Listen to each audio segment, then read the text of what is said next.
کیا آپ نے کبھی سوچا کہ آخر کیوں قوم سمود پر عذاب آیا؟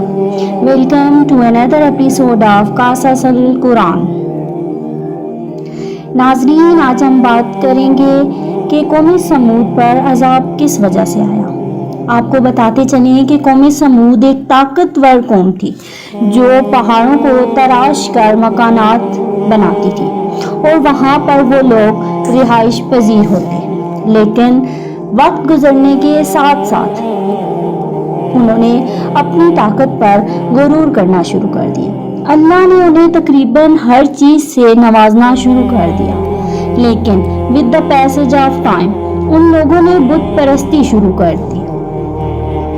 اللہ تعالیٰ قرآن مجید کی سورہ اعراف آیت نمبر 73 میں ارشاد فرماتے ہیں، اور سمود کی طرف ہم نے ان کے بھائی صالح کو بھیجا۔ اس نے کہا، اے میری قوم، اللہ کی عبادت کرو، اس کے سوا تمہارا کوئی معبود نہیں۔ تمہارے پاس تمہارے رب کی طرف سے ایک واضح نشانی آ چکی ہے، یہ اللہ کی اونٹنی ہے، تمہارے لیے ایک بہت بڑی نشانی۔ مگر ایز یوزول اس قوم نے بھی کہا کہ ہمیں معجزہ دکھائیے تاکہ ہمیں یقین ہو۔ پھر اللہ تعالیٰ نے انہیں اونٹنی کا معجزہ دکھایا، یعنی قوم نے صالح علیہ السلام سے کہا تھا کہ اگر تم سچے ہو تو کوئی معجزہ دکھاؤ۔ صالح علیہ السلام نے دعا کی اور اللہ نے ایک چٹان سے زندہ اونٹنی پیدا کر دی۔ یہ ایک عظیم معجزہ تھا۔ اللہ تعالیٰ نے سورہ شمس کی آیت نمبر 13 میں ارشاد فرمایا، تو اللہ کے رسول نے ان سے کہا، یہ اللہ کی اونٹنی ہے، اسے پانی پینے کی باری ملنی چاہیے۔ پھر سورہ شعراء کی آیت نمبر 155 میں ارشاد ہوا، یہ اونٹنی ہے، اس کے لیے ایک دن مقرر ہے پانی پینے کا اور ایک دن تمہارے لیے۔ اونٹنی ایک دن پورا کنواں پیتی، اگلے دن قوم پانی استعمال کرتی۔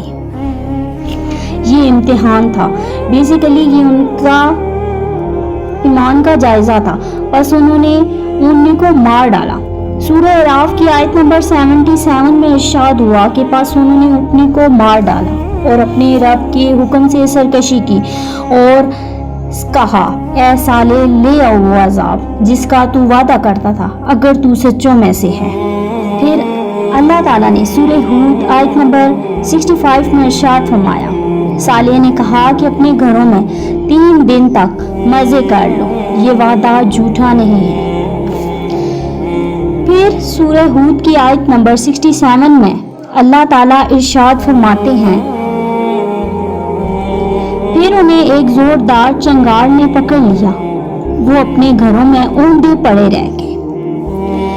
پھر اللہ تعالیٰ نے سورہ اعراف کی آیت نمبر 79 میں ارشاد فرمایا، پھر صالح ان سے منہ موڑ گئے اور کہا، اے میری قوم، میں نے تمہیں اپنے رب کا پیغام پہنچا دیا اور تمہاری خیر خواہی کی، مگر تم خیر خواہوں کو پسند نہیں کرتے۔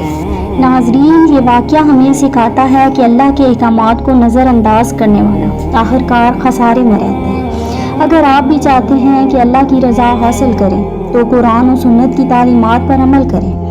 ویڈیو پسند آئے تو لائک کریں، شیئر کریں اور ایسے مزید اسلامی واقعات کے لیے چینل کو سبسکرائب کرنا نہ بھولیں۔